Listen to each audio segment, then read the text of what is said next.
Hey everyone, it's Norm from Tested, and today I'm going to be taking on a really fun DIY project that I've had my eye on for quite a while.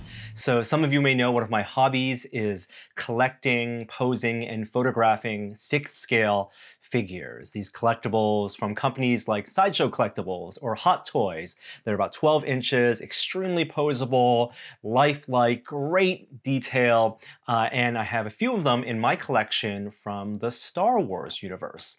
Now, when you get your Luke Skywalkers, your Darth Vaders, or your Obi-Wan Kenobis, they typically come with a bunch of accessories, and most importantly for Star Wars is probably, of course, the lightsaber. And that's where it's tough to get the effect that you want of a lightsaber without having to go into some post-processing, doing some Photoshop or After Effects work. But I want it to be a practical light. Now, most lightsabers with these figures are like this. So this is Obi-Wan's lightsaber. And the blade doesn't look bad at all. You know, it's translucent. It has actually some sculptural detail on it. And sometimes they even include a plastic blade that's even like it's the mid-frame, kind of the blurred version of the blade as well. But it doesn't light up. You know, it's a static prop. Now, that's not to say there aren't lightsabers that come with Hot Toys with lights built into them. So, for example, this is Luke Skywalker from A New Hope that Hot Toys put out, I think, in around 2015 or so.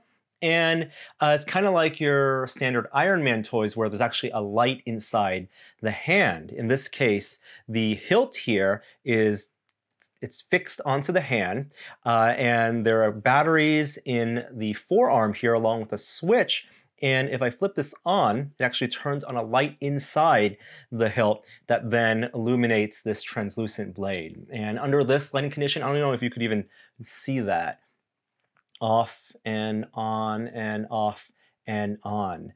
The light, you know, there's a noticeable difference to my eye, but it's not vibrant, it's not bright. In fact, you know, you really mostly see it on the bottom and maybe the top as it's bouncing, but it doesn't really illuminate. And with the lighting setups that I like using, I use a lot of bright lights, bright spots, then I can underexpose the image a little bit and make these figures look like they're in, you know, pitch black.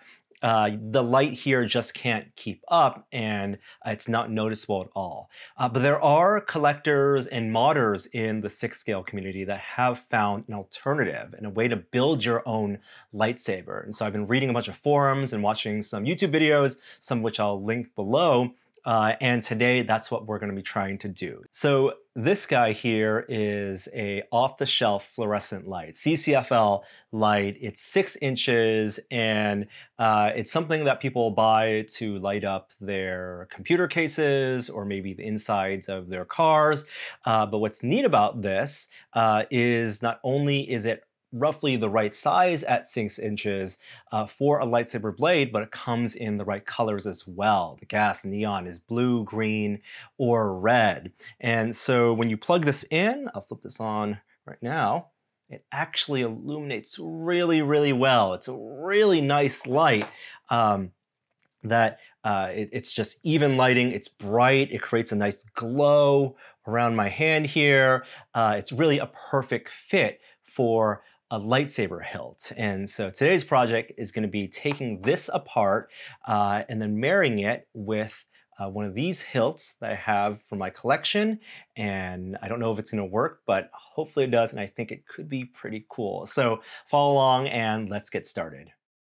So first of all, I want to give full credit to a YouTuber named Denny's Wang, whose videos I watched to learn this process. And I'm going to link them below in the description. Basically, watching those will give you a great overview, and I'm going to be following that process along with doing my own version of some of the steps. But let's look at our bill of materials and the tools we'll need to do this. This build essentially is split into 2 halves. There's, of course, most simply the lightsaber hilt portion. So my source lightsaber, my donor lightsaber hilt here will be Anakin's lightsaber that I have from one of my figures. And it's really the ideal one for this project, not only because it's blue, but because it's a pretty wide diameter hilt and it's uniform along the entire hilt. it doesn't have variation in terms of the thickness, like Obi-Wan's lightsaber does. This one's much tougher to do because it gets really thin, and in fact, this one specifically comes apart to be replaced with the static blade here, and so it's not ideal to carve this and hog it out to fit the fluorescent tube.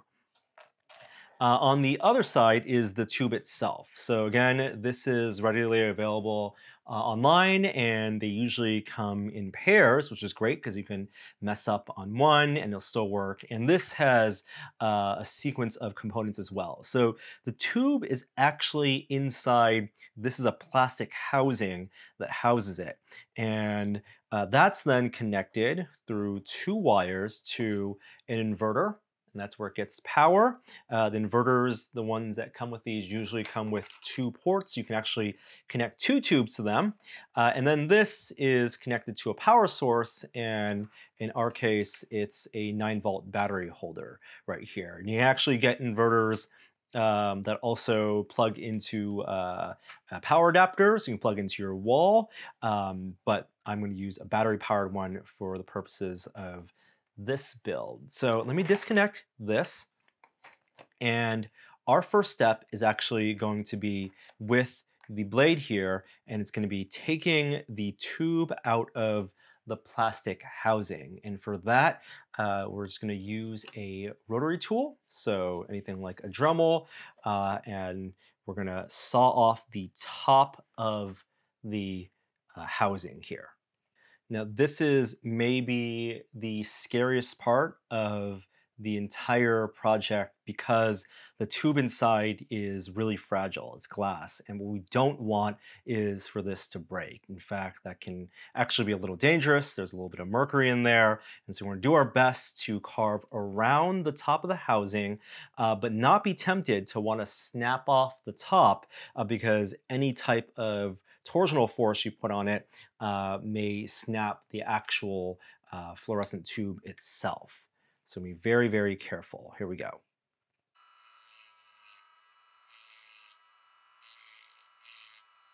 You can see I'm just going around really slowly, and you can tell that the tube is actually free floating inside there. So it's vibrating, bouncing around, and that's why I want to go really slowly and just keep on carving away at it. It's really soft plastic, so it's not difficult to carve through at all, but just take this really, really slow and carefully until the top basically pops off.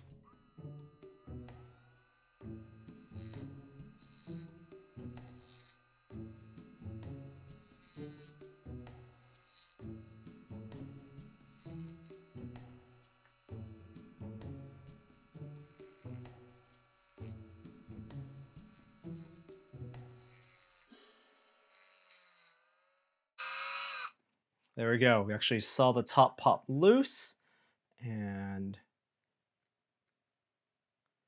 there it goes. Step one, removing the top of this plastic housing. At this point, we're done with our rotary tool, so I'm going to set that aside. And here's why we cut off the top of the plastic housing. We want to preserve the tube, and I'm going to talk about the anatomy of that for a little bit. But basically, we can liberate it by actually pushing it through from the base.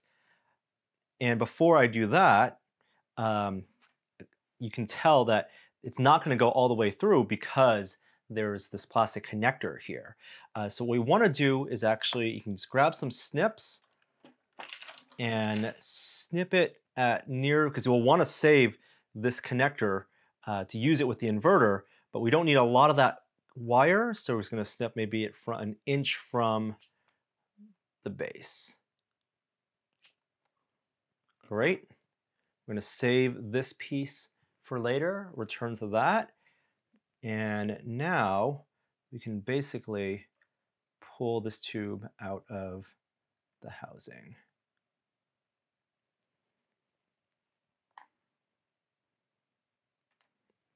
At this point, the housing is done. You don't need that anymore, so that can go in the trash. All right, let's actually look at the anatomy of this tube. There's the glass tube, of course, And you notice at both ends, at least with this version, it's going to be similar with many of the versions, there's basically some heat shrink tubing on the top and the bottom, as well as, if you can see this, there is a wire that goes from the top to the bottom. So essentially, the tube has a lead at the top, a lead at the bottom. Both of those need to get connected to the power source. And so at the top, they've soldered on or coiled around a wire that's pretty high gauge that goes all the way along the tube. They've done then shrink wrapped it at the bottom, soldered it to two more of these white wires, and those go to the inverter. Now, what we're going to be doing is we want the tube, but we don't actually want these two wires, nor do we want the shrink wrap tubing. And even this wire here, which we have to have because we need a way to connect the circuit, it's a little bit too thick and we don't need, we can actually go with a higher gauge. So what we're going to do next is we're going to actually take off the heat shrink tubing very, very carefully. And for that, you can just use a hobby knife or an X-Acto and very carefully cut off both the top and the bottom.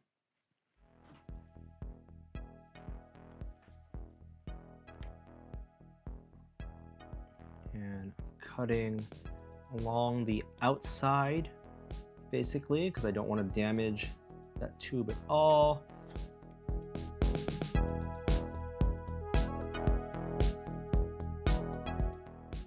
So if you look close, you can see at the tip of the tube here, you see there's that copper wire that goes through the glass, and then wrapped around that is this thin wire that goes alongside the entire tube. We're going to be removing that and replacing it with a thinner wire and longer wire, but let's go remove the housing on the bottom. Again, very, very carefully.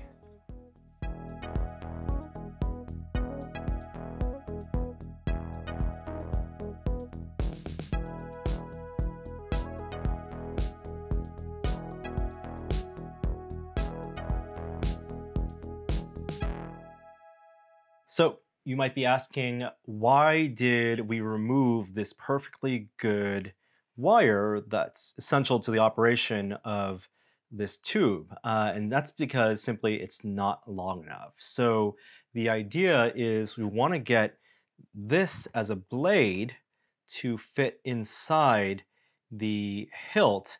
And that means all of the wiring will need to fit through the diameter of this hilt here. And at the ends of these, there's actually, some of these they're just soldered on. This one actually has a little brass crimp here. And that means that this is not going to suffice. And also we don't need that thick of wire, even though it's pretty thin. And the reason that we removed this connector so close to the end here is because we can actually find in this cable a wire that we can use to replace this wire and go alongside the tube, as well as have enough slack to actually get through the hilt. I've actually already taken one of these apart, and underneath that, that's basically what you get. It's just a bunch of wires, and we're just gonna pull one of these off and use that.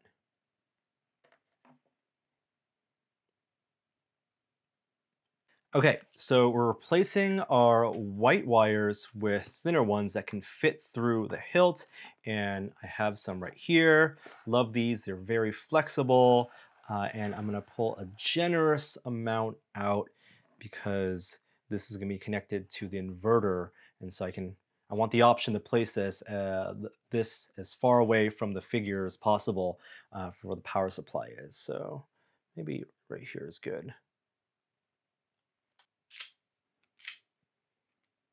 Love these vice grip wire strippers. All right. Time for some soldering.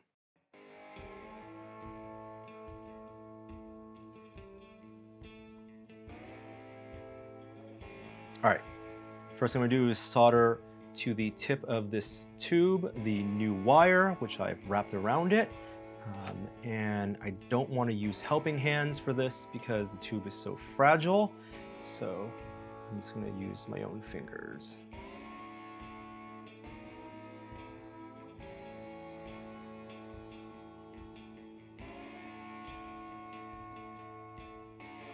All right, that's secure. Now remember, before we removed a bunch of this tubing, and we don't want to replace it with more thick tubing because we need it to all fit inside here, but we do want to isolate this wire from this wire. So I'm actually going to cover this up also with a little bit of tape. In this case, we're going to use some electrical tape. Now let's take a look at this exposed wire. And I'm really only going to need just a little bit. Snipped it there. Don't need the excess. And now we're going to be soldering this to this. All right, at this point, we've basically reconstructed the tube and wire. We've replaced this thin wire that goes along the top, and we've replaced the thick white wires with these very nimble and flexible thin ones. And as Denny usually does in his videos, it's time for a test to make sure that the tube still works. And so I got my inverter here, and there it goes. Still lit up. All right, great. There's gonna be a little bit more work I'm gonna do to get this wire affixed to the side of the tube, but we're gonna do that later because we're gonna move to our next step, which is prepping the hilt. So now we're at a tiny Dremel drill press that I have here. Actually, this is my wife Danica's, and this is the other scary part of the operation, which is hogging out a channel through the lightsaber hilt. Now, if you have calipers, you can measure and you can see that the diameter of these fluorescent tubes is basically 3 millimeters.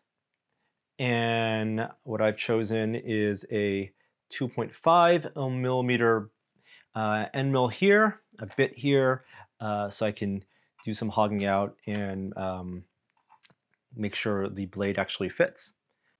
So one of the questions is how far down this lightsaber do I want to make the channel? Because I do have to cut a hole on the side of it for where the wires will come out. And this is where I have to think about how I'm going to be using this alongside the figure. So, I don't want to go all the way through because usually you see the bottom of the hilt. And I don't want to carve it. I don't want to expose this side because this is where the switch is.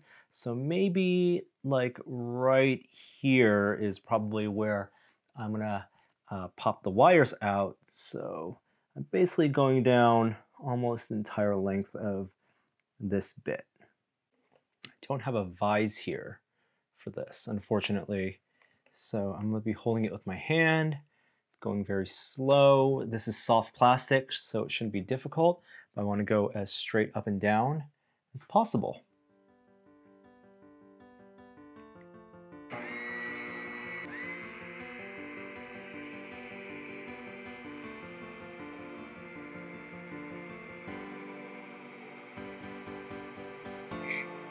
Carve a hole in the side.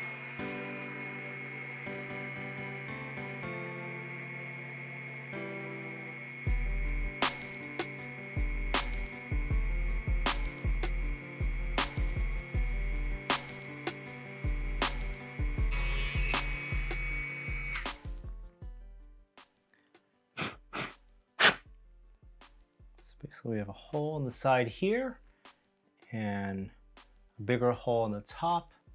So we're going to see if we can get our wires through. Might need to be a little bit bigger. Yeah, a little bit bigger.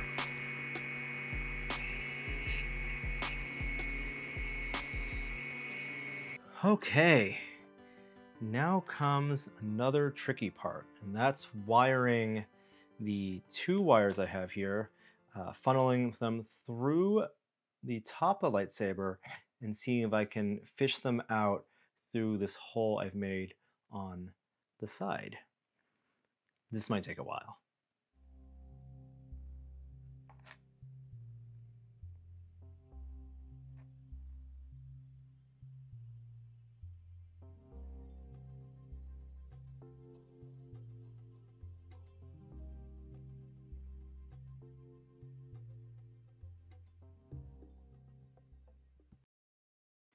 All right, in the end, it did need to be a much bigger hole, but that's all right. I think, is that enough room? Huzzah! There it goes. My cables are through.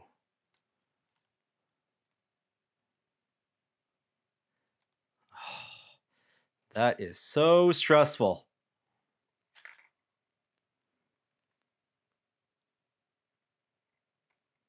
All right, we're nearing the final stages of this.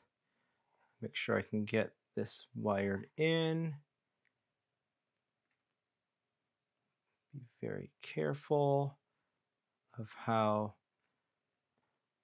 the new blade sits inside here.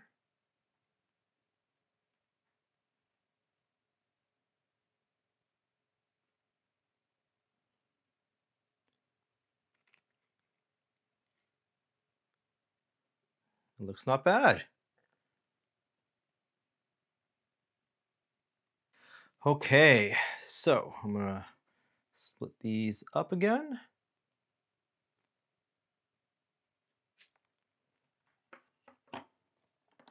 They were, of course, connected to make it easy to run them through the hilt, but now it's time to get them connected back to the inverter plug.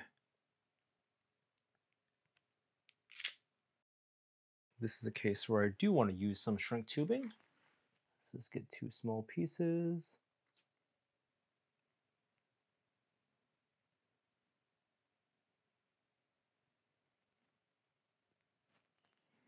Let's do a quick test.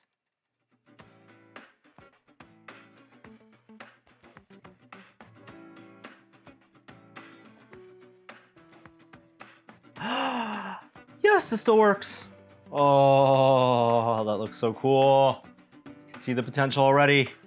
All right, let's get our final bit of soldering done.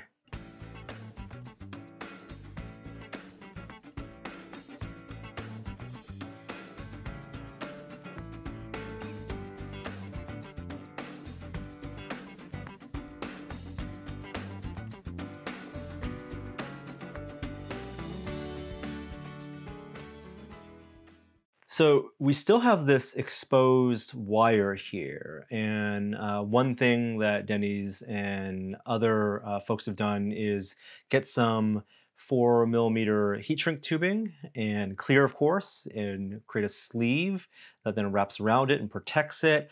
I do have some coming, but I also want to try experimenting with this. This is just liquid electrical tape, so it's kind of like plastic dip. It's clear as well, and I think I can just paint a coating of it over the wire here and protect it, maybe even on the hilt a little bit, and then I'll super glue the blade into place and make sure it is straight. And this stuff is pretty viscous, so you don't need a lot of it. I'm just going to use a Q-tip to apply it.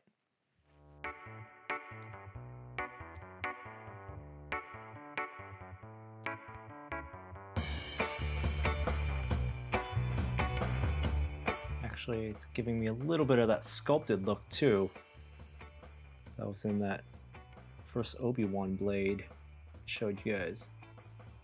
So we'll call that an effect.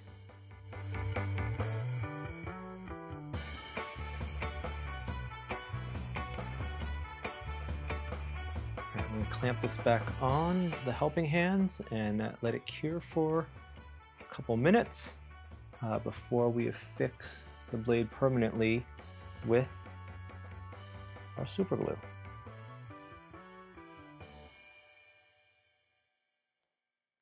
All right, we are done. That was super fun. And we have here finally our completed custom lightsaber using a 1/6 scale hilt as well as an off-the-shelf CCFL tube. You can get them in a bunch of colors. This one is blue. And to recap, the project it basically was disassembling this tube to get it out of the plastic housing. It's doing some rewiring and then hogging out a channel inside this lightsaber to get the wires out. And I have on here, to protect the wiring, some clear liquid electrical tape.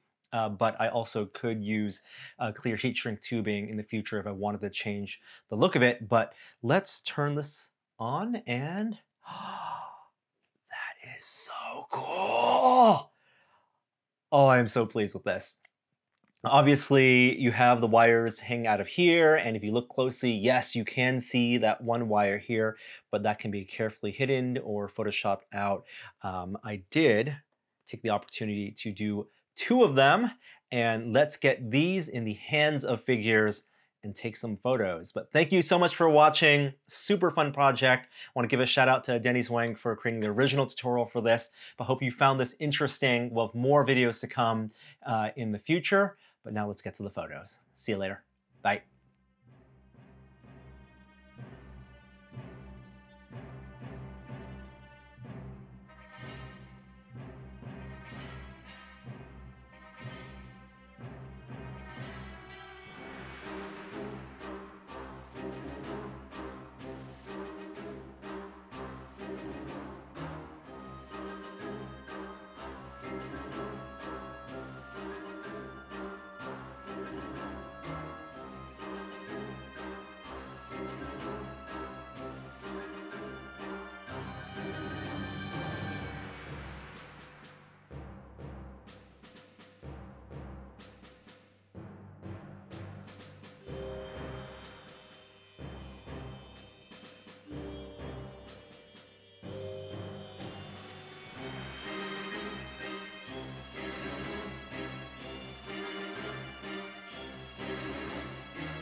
Wah, wah, wah, wah, wah, wah, wah, wah, wah. Boo, boo, boo, boo, boo.